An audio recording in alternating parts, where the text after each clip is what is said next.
दिल्लीतील जंतर मंतरवरील आंदोलनाने राष्ट्रीय पातळीवर लक्ष वेधून घेतल्यानंतर कॉक्रोच जनता पार्टी पुन्हा ॲक्शन मोडमध्ये आली. अभिजित दिपके यांच्या संभाजीनगर येथील निवासस्थानी 2 दिवस महत्त्वाच्या बैठका पार पडणार आहेत. कॉक्रोच जनता पार्टी आता राजकारणात उतरणार असल्याच्या जोरदार चर्चा सुरू असतानाच अभिजित दिपकेंनी त्यावर मोठं वक्तव्य केलंय.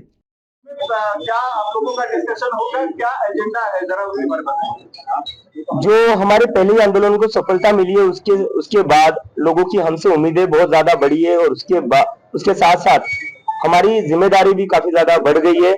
तो उसके लिए अब जैसे हमें पूरे देश भर से समर्थन मिला था, ये जो आंदोलन हुआ था वो बस जंतर मंतर तक सीमित नहीं रहा था, वो पूरे देश भर में हुआ था। पूरे देश भर के लोगों ने हमें समर्थन दिया था अपना।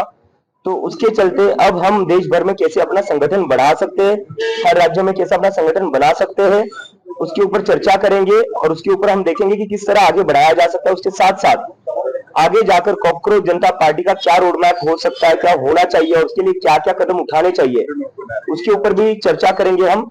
एक तरीके से हमारा ये 2 दिन का जो कॉकरोच कॉन्क्लेव रहेगा वो हमारा एक फ्यूचर का रणनीति डिसाइड करेगा। पॉलिटिकल पार्टी बनाने पर आप लोग क्या चाहते हो? बीजेपी राजकारणात उतरणार आणि आतापर्यंत टीव्ही इश्यू होते, स्टुडंट इश्यू होते, त्यासोबतच ती मुली पण घेऊ शकतात पॉलिटिकल मध्ये, असाही चर्चा आहे. काय नेमकं? मला वाटतं आम्ही तर विचार करत नाही, पण मीडियावाल्यांना खूप एक्साइटमेंट आहे आम्ही पॉलिटिकल पार्टी सुरू करावी.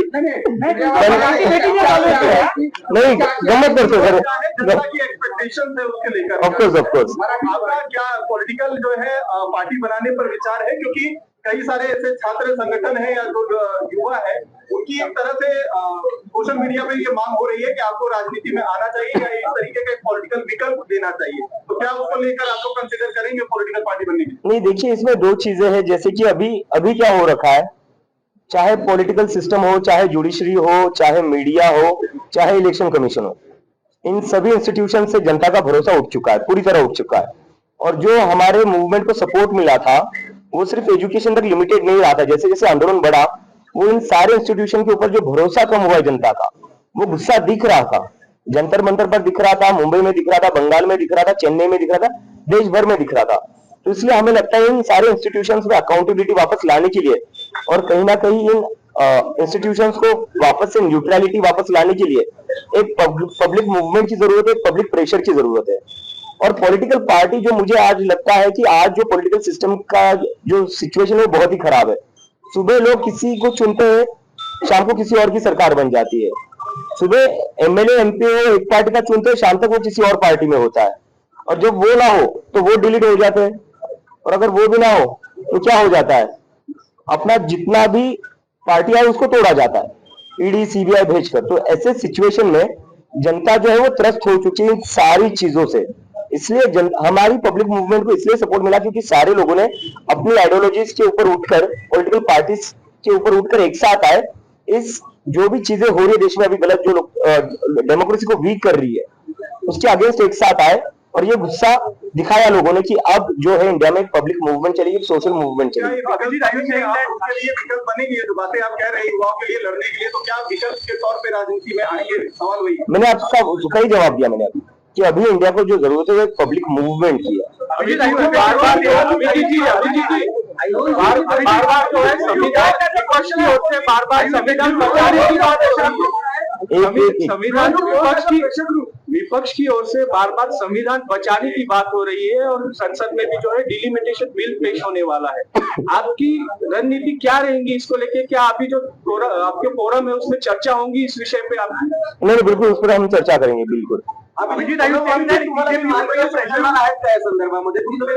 सोनम सर आमचे मेंटर आहेत आणि ते मेंटर असणार आमचे। For now, the CJP will be a pressure group because what India needs exactly right now is a pressure group. 2 दिवसाची बैठक होणार आहे, कोणत्या 5 महत्त्वाच्या मुद्द्यावर चर्चा होणार?